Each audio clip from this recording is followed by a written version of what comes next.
자, 오늘 철로역정 네 번째 시간, 제목을 한번 따라해 보실까요? 낙심의 수렁에 빠질 때.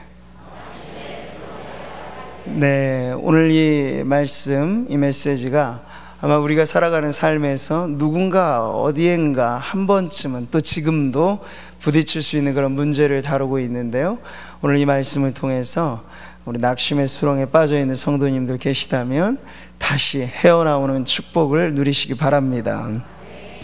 철로역정의 시작은 출발부터 다른 모습을 보여주고 있죠.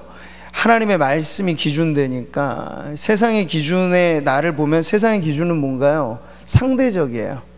그게 세상의 특징이에요. 지금은 더 다원주의라고 하는 원리 속에 당신이 옳으냐 나도 옳다, 우리 모두 그냥 살자, 이거예요. 근데 성경은 절대 기준이잖아요. 하나님의 말씀은 법이고 하나님의 말씀은 생명이기 때문에 그 말씀에 나를 대입해 보면 내 그릇된 것, 잘못된 것이 나오게 돼요. 그러니까 신앙생활 한다고 하는 것은 기쁨만 있는 것이 아니고 그 기쁨 속에도 아직도 우리의 추한 죄악과 아직 해결하지 못한 범죄, 이 문제들이 하나님의 빛된 말씀 앞에 드러날 때 영적인 고뇌가 생기게 되는 거예요. 그래서 생명, 영원한 생명을 외치며 출발을 할 때부터 이미 그 영적인 고뇌가 시작되는 거죠. 예수님께서도 팔복의 사람을 말씀하실 때 처음 대목에서 흥청망청 즐겁고 기쁜 게 나오잖아요. 심령의 가난함이 먼저 나오고 그 다음에 애통함이 나오는 거예요. 바로 이 철로역정의 주인공 크리스찬이 그렇게 성경이 말해주고 있는 참된 구원의 여정에 제대로 발을 들여섰다는 것이 바로 이 내용에서 나오는 거죠. 근데 여전히 오늘 우리가 살아가는 세상은 성공의 고속도로를 선호합니다. 고속도로의 특징은 막힘이 없어요. 그리고 차만 없으면 그냥 속도를 무한 질주해도 될 것까지. 근데 고속도로의 가장 큰 문제는 바로 거기에 있습니다. 속도가 광속으로 나다 보니 한번 핸들만 잘못 꺾어도 대형 사고가 나올 수 있다는 거예요. 고속도로엔 유턴이 불가하다는 거예요. 네. 그렇기 때문에 이 성공의 고가도로, 고속도로만을 이렇게 좋은 길로 선택해서 말하는 세상은 매우 위험한 경쟁 구도 속에 있다는 것을 알게 되는 거죠. 근데 예수님께서는 우리에게 좀 다른 길을 말씀하셨어요. 출발부터가 다른 길. 그 길은 어떤 길일까요? 같이 한번 읽어보죠. 멸망으로 인도하는 문은 크고 그 길이 넓어 그리로 들어가는 자가 많고. 이게 이제 세상이 선호하는 길이라면 예수님께서 말씀하신 생명의 길은 이것과 다르죠. 좁은 문, 좁은 길로서 예수님은 그 인생의 평탄대로와는 조금 다른 구원의 오솔길을 가르쳐 주셨습니다. 자, 이렇게 생명의 좁은 길을 찾고자 출발하였던 크리스찬, 오늘로 말하자면 우리 모든 성도들에게는 복이 되는 만남이 있는가 하면 화가 되는 만남, 인생을 바꾸는 만남만 있는 것이 아니라 인생을 뒤흔드는 만남도 있다는 것을 알기 때문에 더욱이 우리는 모든 사람이 우르르 몰려간다고 해서 그 길이 다 좋은 길이다 라고 생각하면 안 되고 예수님의 말씀에 바짝 정신을 차려서 생명으로 인도하는 그 길로 나아가야 될 줄 믿습니다. 자, 오늘 이 넓고 빠른 길이 아니라 좁고 험한 길, 천국의 오솔길로 향하는 이 성도의 그 여정에 또 하나의 연속된 문제가 발견됩니다. 이름하여 낙심의 수렁이라고 하는 것이 나오게 되는데, 오늘 낙심의 수렁이 과연 무엇이고 어떻게 하면 이 낙심의 수렁에서 빠져나올 수 있을까 하는 것을 함께 말씀을 통해서 보겠습니다. 존 버년이 철로역정의 스토리를 전개할 때 중요한 대목마다 꿈에서 본 듯한 그런 환상 가운데 이 글을 쓰고 있다라는 걸 표현해 주는데요, 오늘 이어지는 대목이 바로 그 내용을 말해줍니다. 같이 한번 읽어보죠. 꿈에서 보니 대화를 마무리 지을 때쯤 두 나그네는 계곡 한복판에 자리 잡은 진흙 수렁 어간에 다가서고 있었다. 아무 생각 없이 걷고 있던 크리스천과 유순아는 순식간에 늪에 빠져들고 말았다. 구렁텅이의 이름은 낙담이었다. 바로 이 낙심의 수렁이 여기 등장하는 거죠.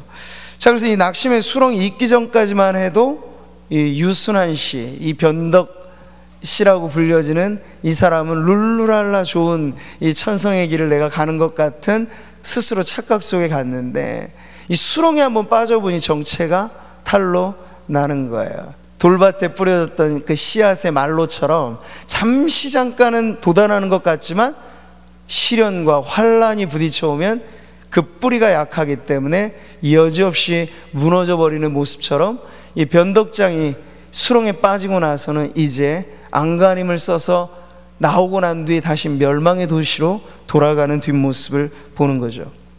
자, 오늘 말씀은 우리들에게 구원의 여정에 이 왜 낙심의 수렁이라고 하는 게 도사리고 있어서 성도들을 어렵게 하는 것인가, 이런 고민을 할 수 있죠. 근데 오늘 여러분, 우리가 본문 말씀으로 읽은 다윗의 시편을 보세요. 성군이었고 성도의 모범이었던 이 다윗조차도 그의 시편은 그의 경험적인 신앙의 고백이 대부분인데, 그의 인생 가운데도 이와 같은 이 낙심의 수렁이 있었다는 걸 우리들에게 보여주고 있습니다. 이 낙심이라고 하는 건 성도라면 누구나 한 번쯤, 아니 오히려 자주자주 또 빠질 수도 있는 그런 일반적인 문제로 우리가 받아들여야지, 낙심의 수렁에 빠졌다고 해서 야, 나는 내 믿음이 있는 것도 아니구나, 이렇게 아예 그 수렁 자체, 시험의 문제 자체 때문에 자신의 신앙의 진위 여부 자체가 흔들려 버리면 헤어날 길이 없는 거예요. 여러분, 우리 누구나 경험하는 문제들이 이런 것 아닙니까? 원하는 대로 일이 이루어지지 않을 때 바로 찾아오는 게 뭐예요? 낙심이 찾아오는 거예요. 믿는 사람에게 발등 찍혔을 때 바로 뭘 느낍니까? 배신감이라는 낙심이 찾아오는 거예요. 가정에 어제까지는 좋았는데 오늘 갑자기 가족 중에 누가 문제를 당했다, 낙심이 찾아오는 거예요. 몸의 건강에 적신호가 켜졌다, 낙심이 찾아오는 거예요. 이 모든 문제들에는 낙심이라는 꼬리표가 붙어 있다는 걸 알 수 있죠. 그러니까 피할 수 있는 관문은 아니에요. 이걸 어떻게 돌파하느냐의 문제지, 야, 어떻게 하면 낙심을 피해 갈까, 그게 피해 가서 될 문제가 아니라는 걸 알아야 하는 거죠. 자, 물론 낙심에도 정도의 차이는 있습니다. 수렁의 깊이의 차이가 있는 것처럼 낙심의 수렁이라고 하는 건 그냥 하룻밤 자고 나면 언제 그랬냐는 듯이 홀가분하게 사라지는 정도의 낙심도 있어요. 그렇지만 그 낙심 때문에 밤잠을 이루지 못할 정도의 깊은 낙심도 있어서 이 낙심에는 편차가 심하다라고 하는 그런 문제를 안고 있죠. 근데 깊은 낙심에 빠지게 되면 이게 그냥 스스로 환기시키고 그냥 딴 생각 한번 하고 뭐 운동 한번 하고 그래서 이제 풀릴 정도의 문제가 아닌 낙심을 사실 오늘 성경은 다루고 있는 거죠. 오늘 시편을 여러분 다시 한번 보세요. 나는 설 곳이 없는 깊은 수렁에 빠지며 깊은 물에 들어가니 큰 물이 내게 넘치나이다. 네, 감당할 수 없을 만큼 깊은 낙심의 수렁에 지금 빠져있는 시인의 고백을 보게 되는 거죠. 철학자 키르케고르가 죽음에 이르는 병이라고 하는 걸 말할 때 그게 바로 절망이었습니다. 이 낙심의 수렁이 아주 깊은데 그 깊음에 계속해서 빠져들어가다 보면 결국은 낙심이 절망이 되는 거예요. 절망, 희망 없음, 살 가망 없음, 뭐 이런 절망을 경험하기까지도 이 낙심은 깊은 수렁이라 하는 것을 우리가 알게 되는 거죠. 성도로서 믿음의 길을 걸어가는 과정에 바로 이것이 있다는 걸 우리가 1차적으로 살필 때 오늘 철로역정은 그 낙심의 수렁에 빠진 유순한 씨가 아니라 크리스천의 모습을 우리들에게 이렇게 보여줍니다. 같이 읽어볼까요? 크리스천은 등짐의 무게가 온몸을 찍어 누르는 바람에 차츰 바닥으로 가라앉기 시작했다. 점점 더 이 늪이라는 게 그렇잖아요. 빠져나오려고 안간힘을 쓰면 이 지지할 만한 기반이 없기 때문에 더 빨려 들어가는 것이 늪인데, 지금 낙심의 수렁에 빠져있는 크리스천은 등에 한 짐 보따리까지 지고 있어요. 이 짐이 뭐죠? 죄의 짐이에요. 그러니까 죄와 낙심의 상관관계가 오늘 여기에 나와 있는 거죠. 그러니까 인간의 내면에는 죄라고 하는 세력이 있는데 그 죄는 실체라, 역사하는 힘이 있다라고 성경은 가르쳐주고 있습니다. 그게 어느 때 죄의 이 능력이 발휘되어지느냐, 바로 낙심의 수렁에 빠질 때 죄가 더욱더 인간 안에 아주 강력한 힘을 작용하는 것을 우리가 알게 되는 거죠.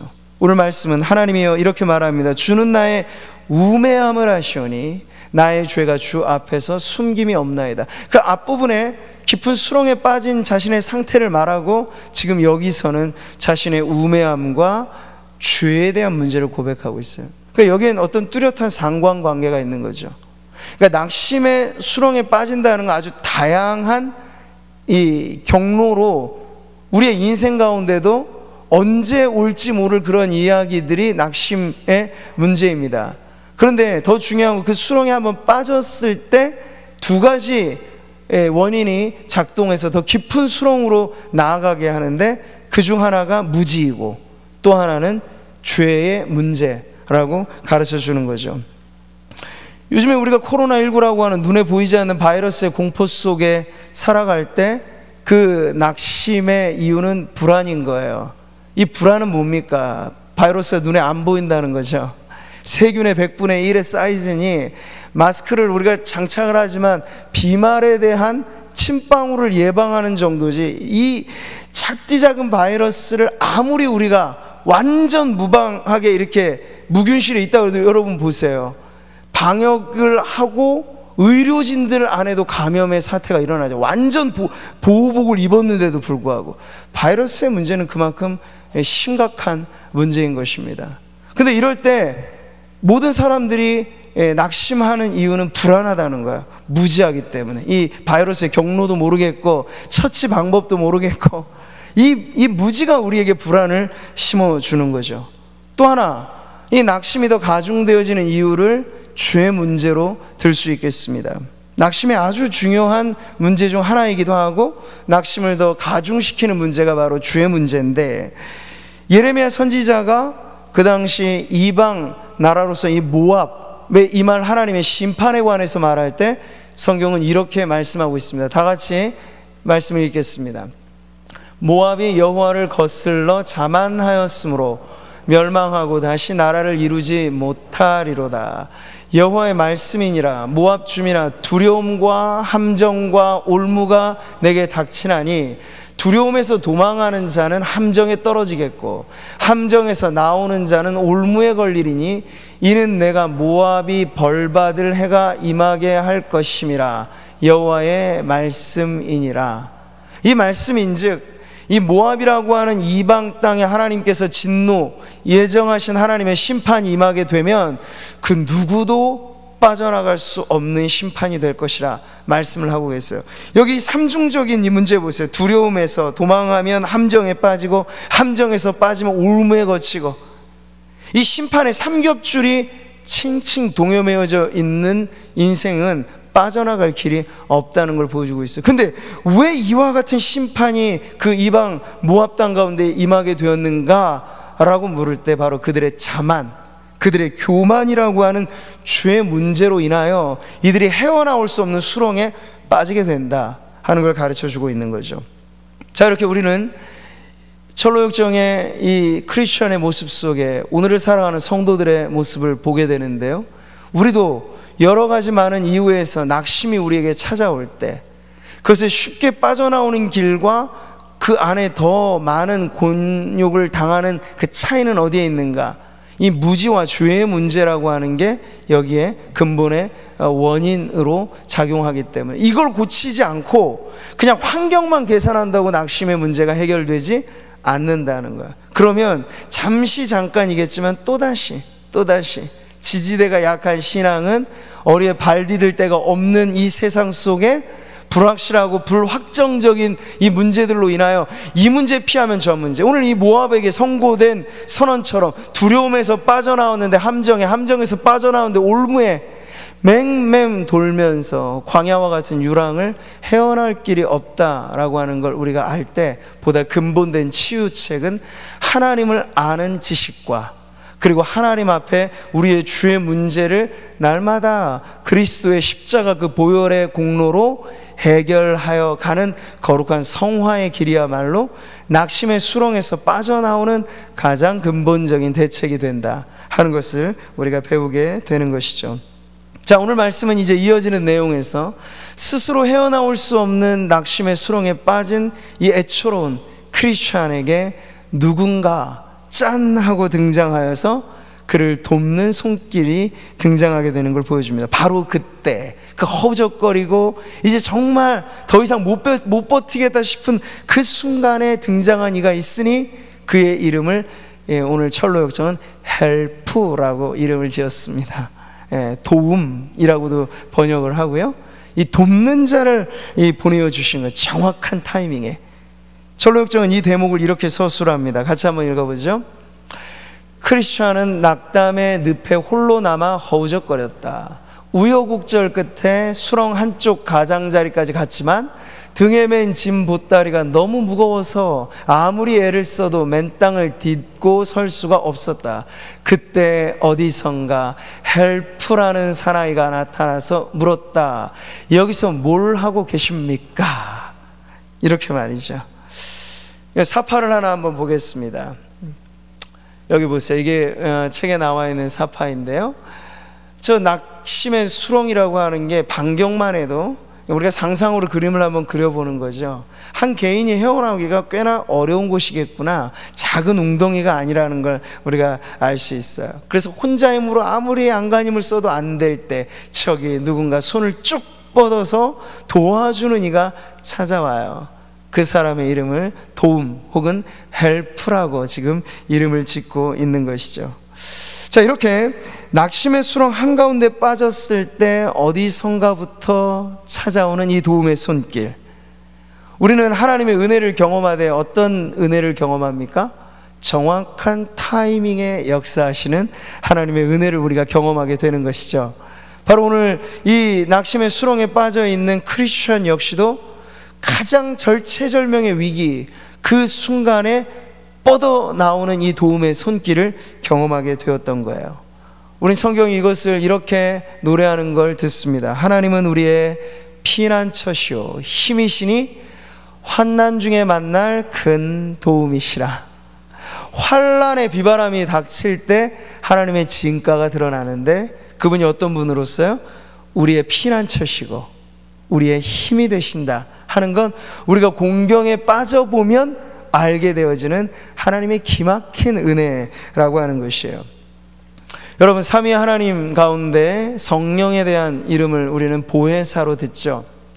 보혜사라고 하는 게 아주 다양한 번역이 가능한 원어인데 그중 하나 빼놓을 수 없는 의미가 바로 돕는 자이시라는 거예요. 성령님은 우리를 돕는 자이십니다.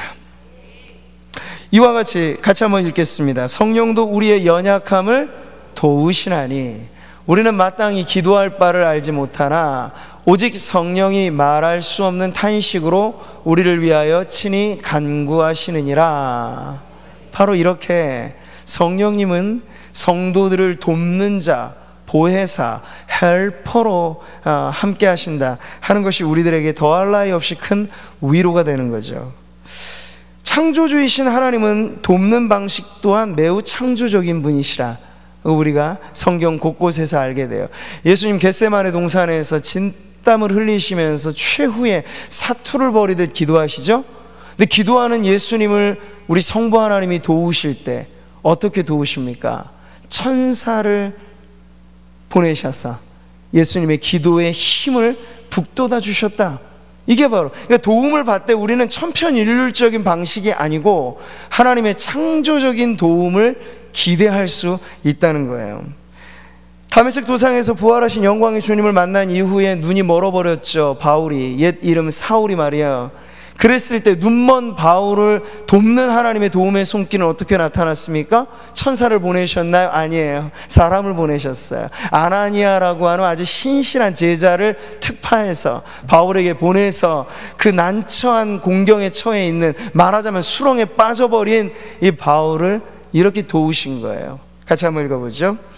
아나니아가 떠나 그 집에 들어가서 그에게 안수하여 이르되 형제 사울아, 주 곧 내가 오는 길에서 나타나셨던 예수께서 나를 보내어 너로 다시 보게 하시고 성령으로 충만하게 하신다 하니.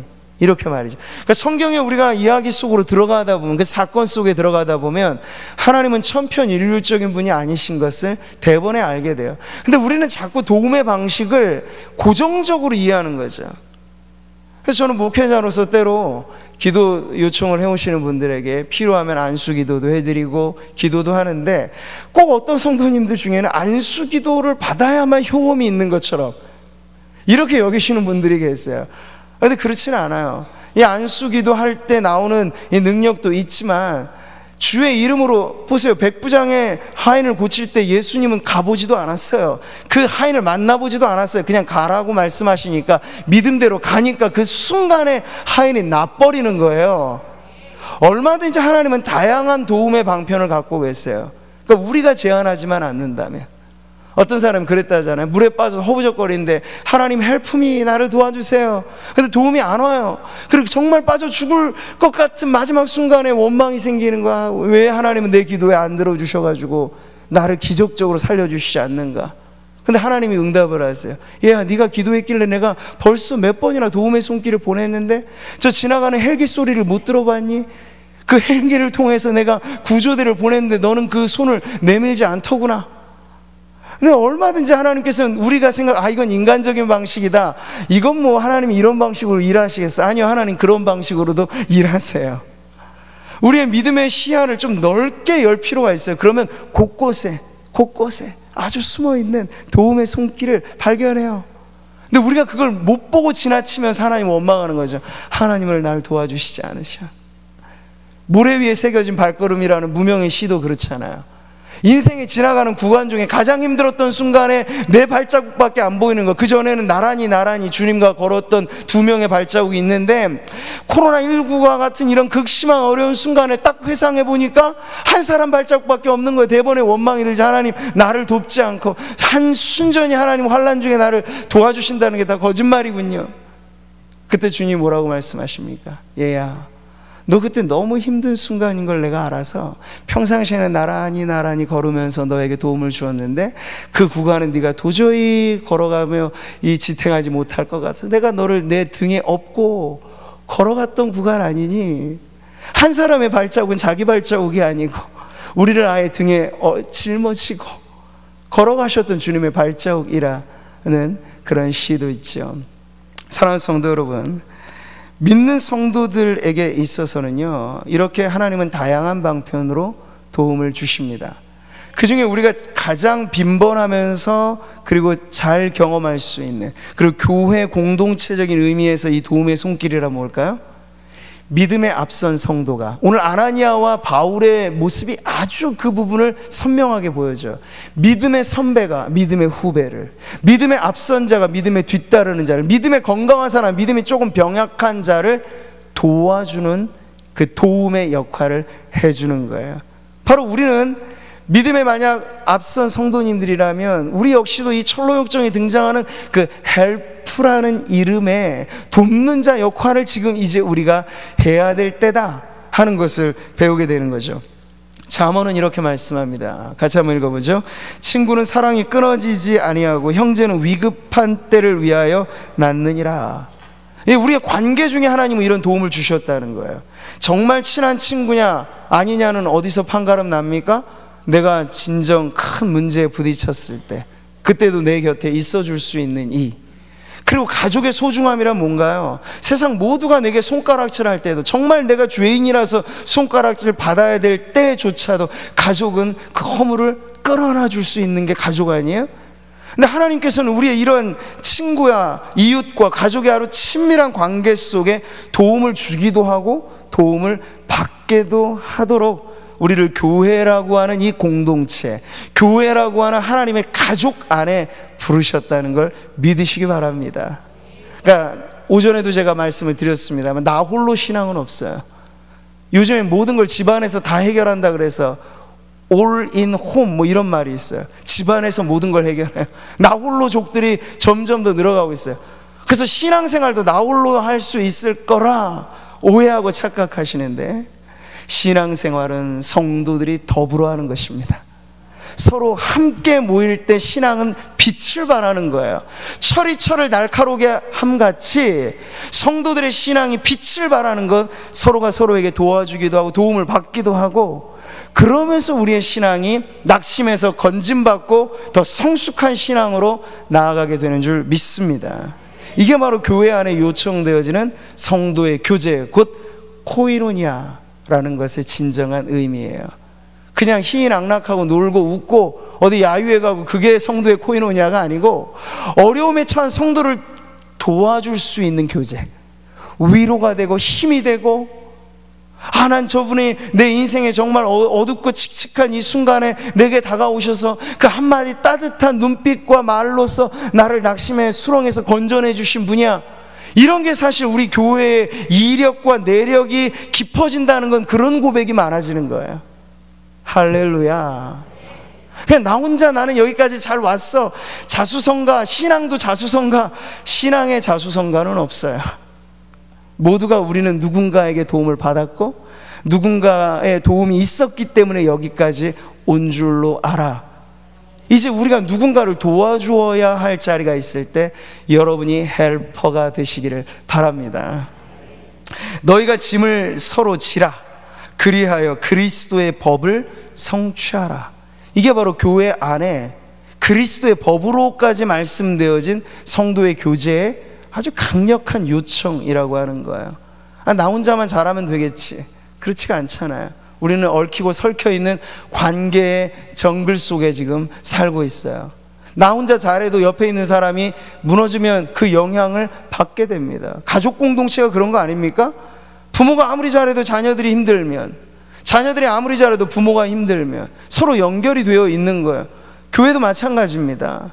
나 혼자 잘하면 되겠지가 아니고 교회의 성도들의 형편이 어떠하느냐에 따라서 우리가 때로는 아픔을 주고받고 때로는 기쁨을 주고받으면서 교회가 한 공동체를 이루는 것, 이것이 바로 교회를 향해 갖고 계신 하나님의 선하신 뜻인 줄 믿습니다. 신앙생활은 결코 혼자 할 수 없고 서로가 서로에게 도움을 주기도 하고 도움을 받아야도 한다는 사실만 여러분을 잊지 않으신다면, 낙심의 수렁에서 때로 언제 어느 땐가는 하나님이 기적적인 손길을 보여주실 때도 있을 거예요. 그러나 우리의 생에 한두 번 있을까 말까 한 기적만 바라보는 것이 아니라 살아있는 아주 인격적인 기적을 여러분이 놓치지 마세요. 바로 성도라고 하는 그 얼굴로 숨어있는 그리스도께서 우리에게 다가오셔서 우리에게 가장 위로가 필요할 때 성도의 따뜻한 말 한마디로 우리를 도와주시는 하나님의 그 도움을 기막힌 타이밍에 임하는 하나님의 은혜를 우리 성도님들이 받아 누리시기를 축복합니다.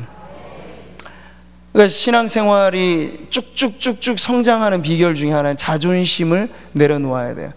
이 자존심이라는 게 뭔가요? 도움을 나는 필요 없어, 도움받지 않을 거야, 그게 바로 자존심입니다. 근데 신앙생활에는 애당초 자존심을 접고 시작하셔야 돼요. 우리는 하나님의 도움 없이는 못 살잖아요. 근데 그 마음 그대로 옆에 있는 성도들을 바라볼 때, 성도님이 나를 도와주셔야 내가 든든히 설 수 있습니다. 그런 마음을 가져야 서로가 서로를 존귀히 여겨줄 수 있고 서로를 인정해 줄 수 있지 않겠습니까? 근데 딱 흘겨보면서 당신 도움은 난 필요하지 않아, 이러면 여러분 고립된 나 홀로 신앙으로 가는 첩경인데, 하나님은 그런 신앙을 기뻐하지 않으신다는 거예요. 히브리서에는 이런 말씀이 있어요. 우리가 서로 돌아본다고 하는 것이, 그리고 서로가 서로에게 헬퍼가 된다는 게 어떤 의미인지 같이 한번 읽어보겠습니다. 형제들아, 너희는 삼가 혹 너희 중에 누가 믿지 아니하는 악한 마음을 품고 살아계신 하나님에게서 떨어질까 조심할 것이요, 오직 오늘이라 일컫는 동안에 매일 피차 권면하여 너희 중에 누구든지 주의 유혹으로 완고하게 되지 않도록 하라. 바로 이거예요. 우리가 성도들을 돌아본다고 했을 때 특별히 어떤 부분을 중점해서 성도들을 돌아봐야 되는지에 대한 지침이 여기에 있는 거죠. 바로 믿음이에요. 내 옆에 있는 성도들의 믿음이 흔들리지 않을까. 우리가 성도들의 일거수일투족을 다 할 수는 없잖아요. 네. 근데 우리가 주된 관심을 갖는 건 그분의 사회적인 지위가 어떻는지, 그런 어떤 이 세상의 기준한 문제들보다도 성도의 정체성의 핵심일 수 있는 그 믿음의 기준을 가지고 내 옆에 있는 성도님의 지금 믿음이 특별히 코로나19라고 하는 어려운 시기를 지날 때 함께 모여 예배할 수도 없어서 오랜 기간 동안 온라인으로만 예배를 드리는 걸 내가 알고 있는데 그분에 대하여 내가 위로의 말씀을 나눌 수 있는 것이 있지 않을까? 이런 믿음을, 관심을 갖고 서로를 돌아보라고 지금 성경은 권면하고 있는 것이죠. 성도가 서로에게 믿음의 시선을 갖고 서로를 대할 것에 대해서 말씀하고 있는 거예요. 근데 여러분 보십시오. 세상은 이런 믿음에 대한 기준이 전혀 없으니까 성도들의 모임을 마치 아주 불안한 모임처럼 오해하고 착각을 하죠. 여러분 코로나 시기에도 가정 내에서는 마스크 착용을 대부분 안 하실 겁니다. 확진자가 있지 않는 이상에. 왜 그럴까요? 너무 서로를 잘 알고 있기 때문에 그래요. 동선도 알고 뭘 했는지도 아니까 걱정하지 않고 가정 안에서는 노마스크로 있잖아요. 근데 저는 세상이 교회에 대한 오해 중에 하나는 마치 교회가 불특정 다수가 모이는 집단처럼 오해를 하고 있는 거예요. 우린 전혀 그렇지가 않습니다. 전체 교회의 성도들도 그렇거니와 우리가 목장이라고 말하는 그 목장의 소그룹이 불특정한 다수가 모이는 자리인가? 아니에요. 서로의 동선을 너무나 잘 알고 서로의 형편을 너무나 잘 알고 마치 가족 같은 형제 자매들이 모이는 곳이 목장인데 그 목장에 내가 만약 문제가 생기면 목자가 알고 그 모임을 미리 안전하게 예방할 수 있는 최고로 안전한 모임이 사실 교회의 소그룹의 목장의 모임이라고 저는 믿어요. 근데 세상에는 이 믿음이 없으니까 몇몇 특출난 문제의 사건, 케이스가 나오면 그 케이스를 가지고 일반화시켜 버리는 거예요. 그게 이 세상의 한계이기도 하죠. 어쩔 수 없는 방역의 이 한계점에서 뭐든지 그냥 일관되게 손에 쥐고 가야 안심이 되니까 이렇게 방침을 정한 건데, 부당하다 여겨져도 세상이 그러니 그 눈높이에 맞춰서 우리가 맞춰주는 의미에서 지금 이렇게 성도의 교제를 비대면의 방식으로 우리가 하고 있습니다만, 성도님들이 이 부분은 꼭 이해하셔야 돼요. 우리가 위험한 모임이기 때문이 아니에요. 우리의 모임만큼 안전한 모임이 없고 우리의 모임만큼 복된 모임이 없고 서로가 모여서 서로의 영적인 위로와 도움을 주는 모임이 세상 천지에 어디 있습니까? 그러한 자부심을 가지고 교회가 함께 모인다라고 하는 것에 있어서 우리 마음 안에는 뿌듯한 기쁨과 감사가 언제나 넘쳐나시기를 바랍니다. 장년들에게 있어서는 목장이고 주일학교에 있어서는 반의 모임이 다 그런 거예요. 거대한 군중이 되면 위험해져요. 왜냐하면 거기엔 정말 누구의 상태를 다 우리가 일일이 체크할 수 없으니까. 그래도 우리 교회는 들어올 때 다 열감지도 하시고 마스크도 쓰시고 완전 몇 단계 방역을 통과해서 여기까지 오셔서 지금도 아주 안전한 자리에 있으신 건데요. 어쨌든 수가 많아진다는 건 예측 불가능한 문제의 변수가 생길 수도 있다는 가능성을 내포하는데, 이게 줄어들게 되면 그 안전성이라고 하는 건 무지의 먹구름이 거두어지게 되면서 더 확실해질 수 있다는 거예요.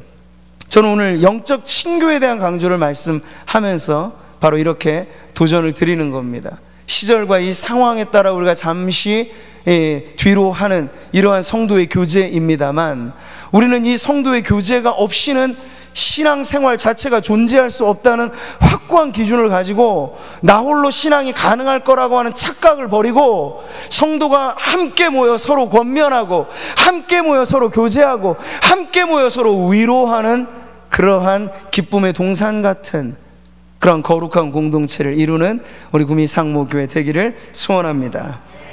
낙심에 빠진 성도들을 돕는 또 하나의 가장 중요한 방법이 있어요. 그것은 바로 우리가 멀리 떨어졌어도 할 수 있는 것, 비대면의 방식의 도움이 있어요. 그게 바로 도고의 기도입니다.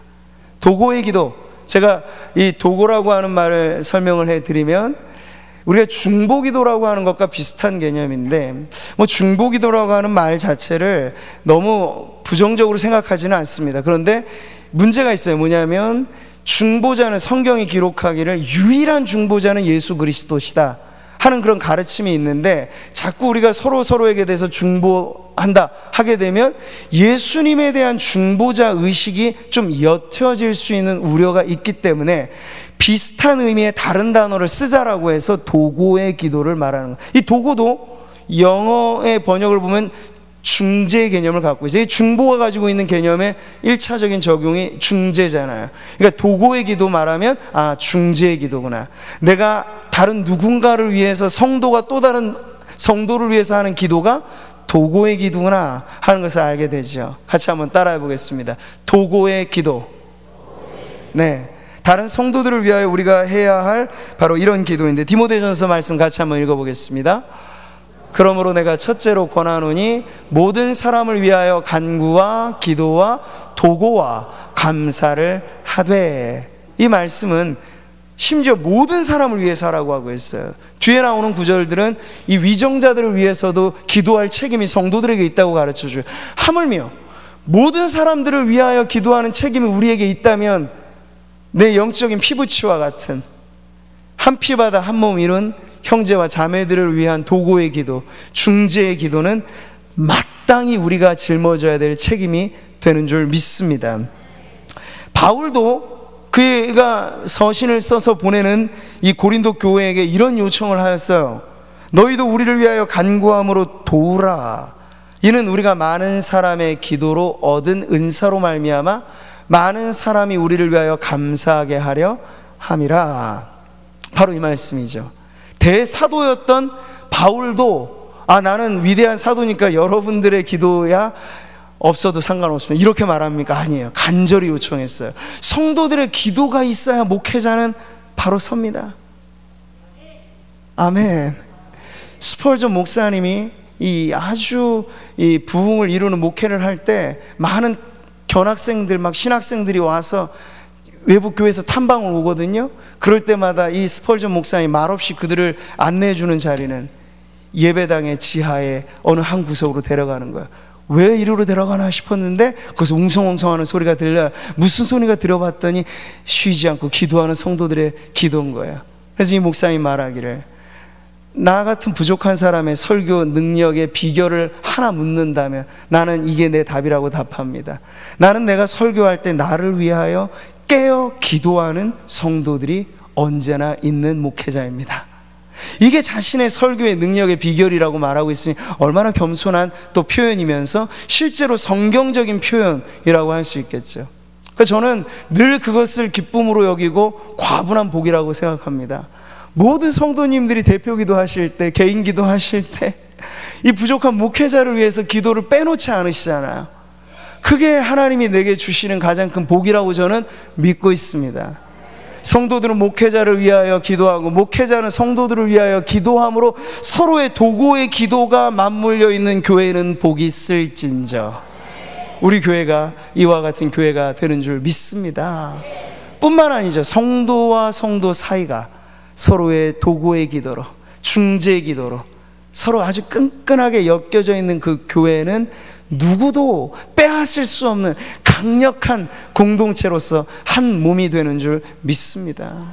특히나 지금 이 어려움의 시기에 우리가 가서, 요즘에 신방조차도 쉽지 않아요. 병원에 입원해 계신 분들도 병원에서 병원 신방 자체를 못 오도록 막기 때문에 가기가 참 어려워요. 그래서 제가 가지 못하면 전화로라도 이 기도해드리고 하는데요, 얼마나 지금 이 시기가, 코로나 시기가 성도의 기도에 이 도움이 절실한 때인가를 우리가 알 수 있는 거죠. 우리 관계망 속에서 이건 누구 한 사람에게만 맡겨진 게 아니고, 내가 오래도록 우리 구미 상목위에서 나하고 지금까지 자라면서 수십 년간 직위와 같이 선후배로 있었던 우리 교회의 직임보다도 소중한 건 형제와 자매인데, 그러한 관계에 있는 분들을 위해서 내가 기도하는 어느 순간 누구가 떠올랐다. 왜 떠오르게 해주셨을까요? 기도하라고 떠오르게 해주신 거예요. 그렇게 우리가 자주 못 보는 성도들을 위해서 기도해주고, 기도만 하면 끝이 아니고 기도한 이후에 한번 안부도 물어주고, 요즘에 너무 편리하잖아요. 안부 묻기도 불편한 환경이라 하면 문자라도 하나 따뜻하게 보내주고, 문자도 너무 길다 하면 이모티콘이라도 하나 딱 쏴주시고, 그렇게 아주 다방면에 걸쳐서 성도들이 도움의 메시지를 기도와 함께 해주신다면, 우리는 서로가 믿음의 삼겹줄로 엮여서 목회자와 성도, 성도와 목회자뿐만 아니라 성도와 성도 사이 안에 이 끈끈한 유대감을 통해서 수렁에 빠진 내 인생이 그 도움을 통하여 빠져나오게 되는 은혜를 하나님께서 베풀어 주실 줄 믿습니다. 게리 체프만의 5가지 사랑의 언어, 제가 지난번에도 한번 예를 들었는데요, 이미 다 까먹으신 줄 알고 다시 한번 보도록 하겠습니다. 인정하는 말, 따라해 보시죠. 인정하는 말, 함께하는 시간, 선물, 봉사, 스킨십. 스킨십을 너무 낯뜨겁게 생각하지 마시고, 우리 성경에는요, 서로 입맞춤으로 서로 인사하라 그러잖아요. 그게 그 고대 인사법이었고, 지금도 유럽의 어느 나라는 스스럼 없이 서로 인사가 양볼에 입맞춤을 하는 게 인사잖아요. 그런 어떤 문화적인 관습 안에서의 친밀감의 표현이에요. 그러니까 우리가 그렇게, 지금은 비대면의 시기이라서 이 스킨십은 좀 쉽지는 않지만 가족 내에는 가능하잖아요. 가족 내에 서로 안아주고 격려해주고 토닥여주고, 이게 사랑의 언어가 될 수 있다. 그 사랑의 언어가 뭐겠어요? 도움의 언어가 되는 거죠. 서로 선물을, 자그마한 선물이라도 마음이 가닿는 선물을 나누는 것도 위로가 되는 것입니다. 근데 제일 돈 안 들이고 할 수 있는 제일 좋은 위로 중에 하나는 말로써 위로의 말을 해주시는 거예요. 아니, 말 한마디로 천냥빚도 갚는다는데 그 뭐 아까울 게 있으시겠어요? 제가 금요철에 2주간에 걸쳐서 불신의 언어를 버리고 믿음의 언어를 가지라 했는데, 믿음의 언어로 우리가 말을 한다면 옆에 있는 성도님들 보면서 격려의 말, 인정하는 말, 오늘 보니까 지난주보다 더 예뻐 보이시네요, 이런 말 있죠. 옷을 칭찬하지 마시고 옷 입고 온 집사님을 칭찬하셔야 돼요. 이게 칭찬의 방법입니다. 야, 집사님 그거 얼마짜리 옷이야? 이러면 아주 가치를 낮추어 버리는 거예요. 야, 집사님 오늘 아름다우세요. 이게 그 사람을 빛내주는, 인정해주는 언어이죠. 이렇게 여러분, 돈 들이지 않고도 우리는 서로 미소 짓게 할 수 있는, 그래서 응집 때 뭔가 찌뿌둥하고 긴장되고, 세상이 그러니까 스트레스를 한가득 짊어지고 온 성도들이 교회 안에서 서로 마주대하며 스마일, 웃어주고 받아주고 격려해주는 이곳에서 봄는 녹듯이 스스로 마음이 녹여지는 그런 도움을 받는 우리 교회가 되기를 바랍니다. 마지막 대목입니다. 존 번이 철로 역정에서 이렇게 말하는 것을 우리가 읽어봅니다. 같이 읽겠습니다. 이 늪은 묻어버릴 수도 달리 손을 볼 수도 없답니다. 헬프가 대답했다. 여기는 죄의식에서 비롯된 온갖 거품과 찌꺼기들이 밀려오는 바닥 중에 바닥이거든요. 그래서 낙담의 늪이라고 부르는 겁니다. 이 말이 뭘 뜻합니까? 낙담의 수렁 자체가 없어지는 일은 없어요. 이건 주님 다시 오시는 그날에야 있게 될 일이에요. 도처에 깔려 있어요. 어느 순간 우리가 빠질지 몰라요. 그러나 오늘 말씀을 통해서 여러분 기억하십시오.